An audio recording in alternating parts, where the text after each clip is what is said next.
بسم اللہ الرحمن الرحیم، السلام علیکم ناظرین، آپ دیکھ رہے ہیں پروگرام کڑوی بات اور میں ہوں ذوالفقار میر۔ ناظرین، حال ہی میں مقبوضہ کشمیر کے علاقے میں فائرنگ کا واقعہ، سیاحوں کی ہلاکت کے بعد بھارت نے جن اقدامات کا اعلان کیا پاکستان کے خلاف، اس میں سندھ طاس معاہدے کی معطلی بھی شامل ہے۔ پانی کا یہ ایک اہم معاہدہ ہے جو کہ 1960 میں عالمی بینک کی نگرانی میں دونوں ممالک کے درمیان ہوا اور اب کافی عرصہ ہو چکا ہے یہ معاہدہ جاری تھا، اور آج تک ایسا نہیں ہوا کہ اس معاہدے کو معطل کیا گیا ہو۔ اس معاہدے کو کرنے کا مقصد بھی یہی تھا کہ یہ جو پانی ہے اس کی منصفانہ تقسیم ہو جائے، کیونکہ پاکستان میں بہنے والے زیادہ دریاؤں کا جو منبع ہے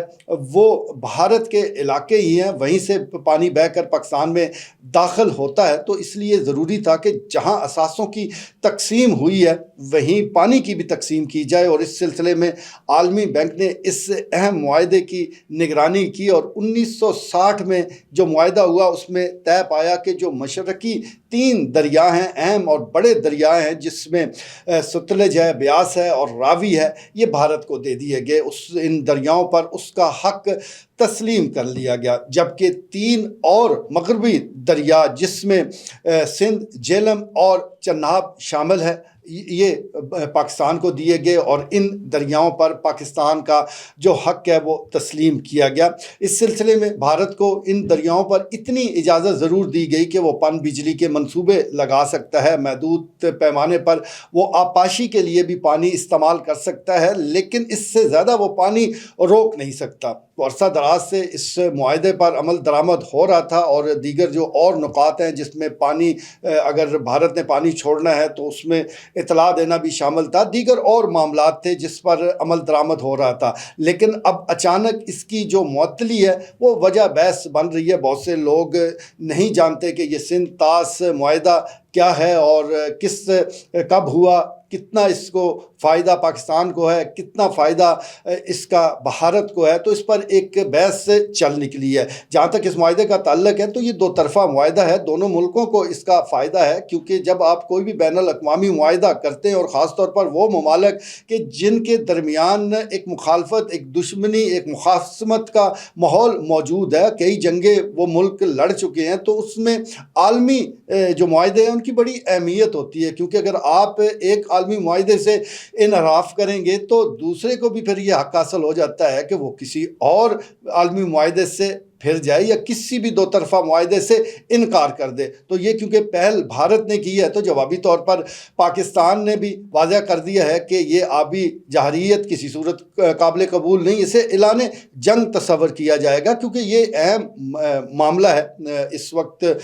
جو صورتحال ہے پاکستان میں، پہلے ہی تقریباً 50% جو پانی کی کمی مختلف علاقوں میں موجود ہے، اور اوپر سے بھارت یہ جو پاکستان کو بنجر کرنے کا اعلان کر رہا ہے، یہ منصوبہ رکھتا ہے، ناپاک عزائم رکھتا ہے، تو یقینی طور پر پاکستان کا اس پر رد عمل آنا فطری ہے۔ کہا جاتا تھا کہ مستقبل کی جنگیں وہ پانی پر ہوں گی، اب میرے خیال میں وہ مستقبل حال بن چکا ہے، اور یہ جو جس قسم کی صورتحال اور کشیدگی اور پانی کی بندش اور یہ سارے اعلانات ہیں، یہ ہم ایک جنگ کے دہانے پر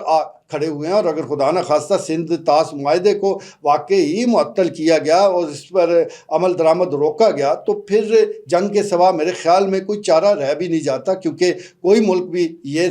تصور بھی نہیں کر سکتا کہ اس کی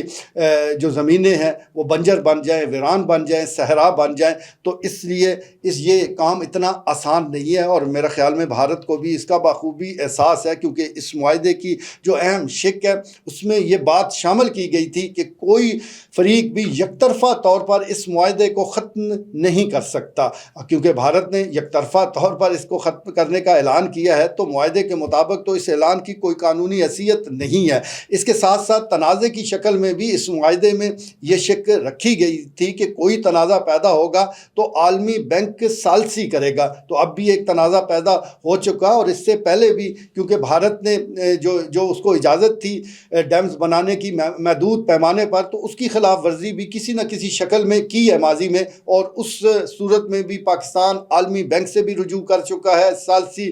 کونسل سے بھی رجوع کر چکا ہے، اور اس سلسلے میں جو اہم ڈیم ان مغربی دریاؤں پر قائم کیے گئے بھارت کی طرف سے، اس میں کشن گنگا ڈیم ہے، رتلے ڈیم ہے، بلگیار ڈیم ہے، اور دیگر چھوٹے موٹے اور ڈیم بھی شامل ہے، اور اس کا مقصد تو یہی ہے کہ پانی کو کنٹرول کیا جائے۔ لیکن اب یہ جو فوری طور پر معطلی کا اعلان ہے، اس کو آپ صرف گیدڑ ببکی کہہ سکتے ہیں، کیونکہ فوری طور پر تو یہ ممکن بھی نہیں ہے کہ آپ دریاؤں کے پانی پر بند باندھ دیں، کوئی چٹکی بجا کر پانی رکنا تو نہیں ہے۔ بالکل گزشتہ روز بھی آپ نے دیکھا کہ جہلم میں پانی بھارت کو چھوڑنا پڑا، گو اس کے مقاصد تخریبی تھے، وہ نقصان پہنچانا چاہتا تھا، اچانک پانی کے ریلے چھوڑے گئے تاکہ پاکستان میں نقصان ہو۔ لیکن ویسے بھی اگر جب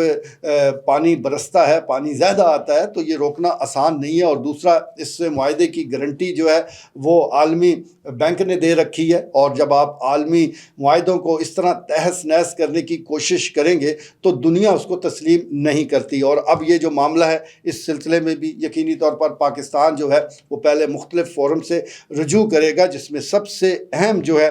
وہ عالمی بینک ہے، کیونکہ اس معاہدے کی روح سے اس کا کردار جو ہے وہ بڑا ہی واضح ہے۔ اور اس سلسلے میں یہ جو